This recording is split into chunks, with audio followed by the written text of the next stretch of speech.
Buenos días. No es la primera vez que un actor llega a presidente, pero sí es la primera vez que llega un actor tan malo y tan mentiroso, o por lo menos la primera vez que lo intenta. Hemos escuchado el discurso de alguien que ha traicionado todo aquello que ha venido diciendo en los últimos meses. Es un candidato que ha traicionado todos los principios, el que hablaba hoy de principios y valores. Es un candidato que ha traicionado todas sus promesas.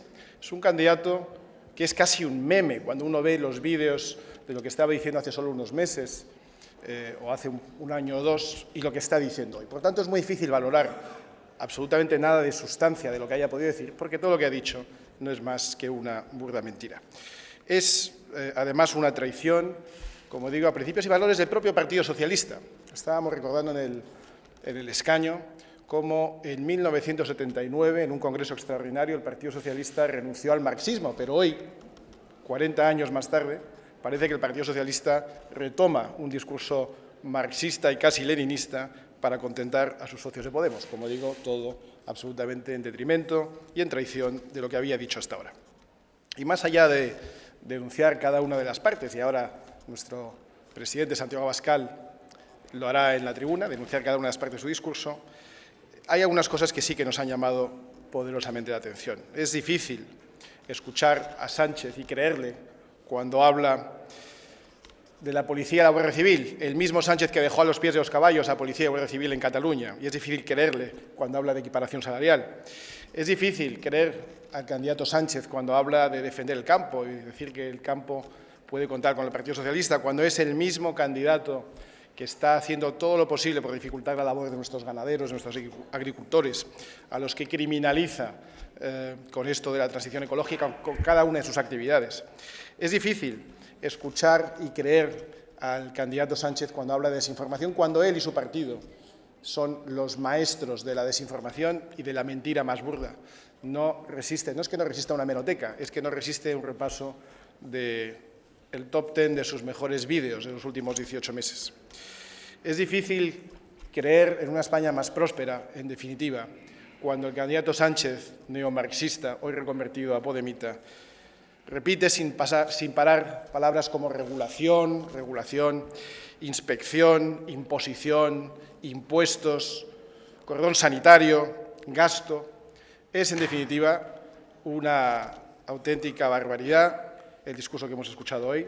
Es la asunción de los postulados más radicales de una izquierda cada vez menos civilizada, cada vez más contraria a lo que está pasando en el resto de Occidente y cada vez más desenganchada de realidad.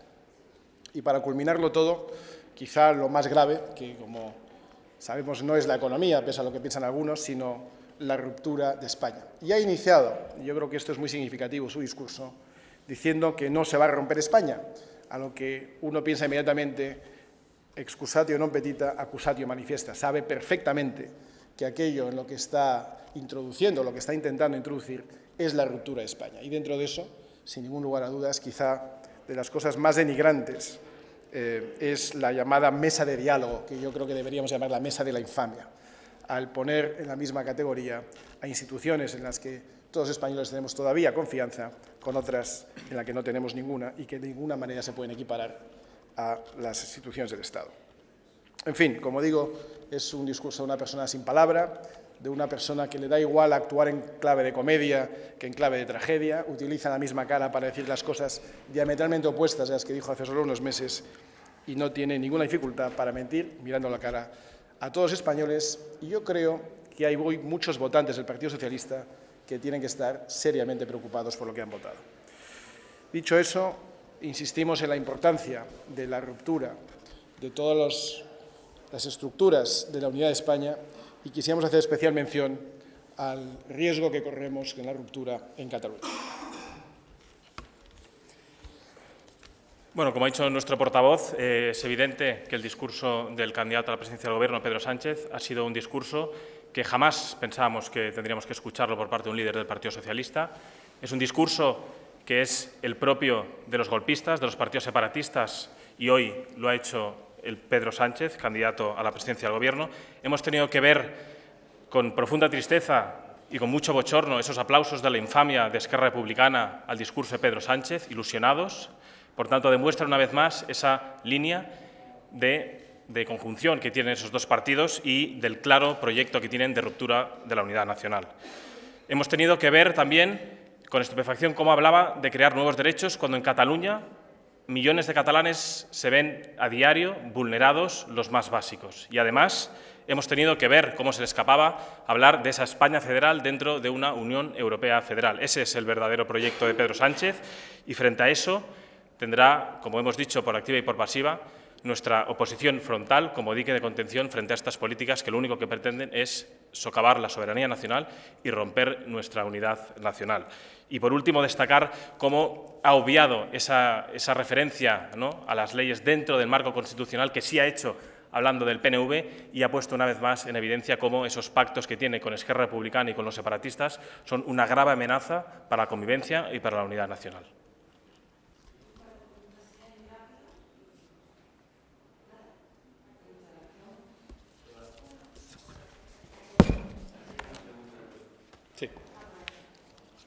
Sí, buenas tardes. Quería saber si ustedes creen que la investidura corre peligro, si creen que Esquerra finalmente puede cambiar su posición y de una abstención a un no después de los acontecimientos acontecidos en las últimas horas. Gracias.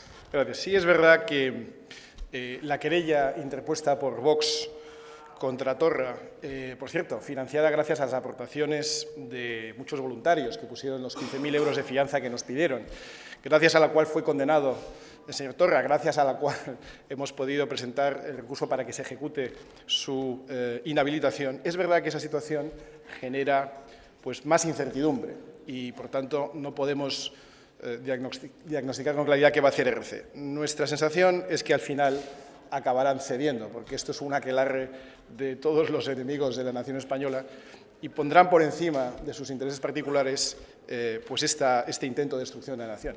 Yo no creo que RC tenga los arrestos necesarios para poner en jaque esta investidura. Me sorprendería mucho. No han sido nunca valientes, no creo que sean valientes ahora tampoco.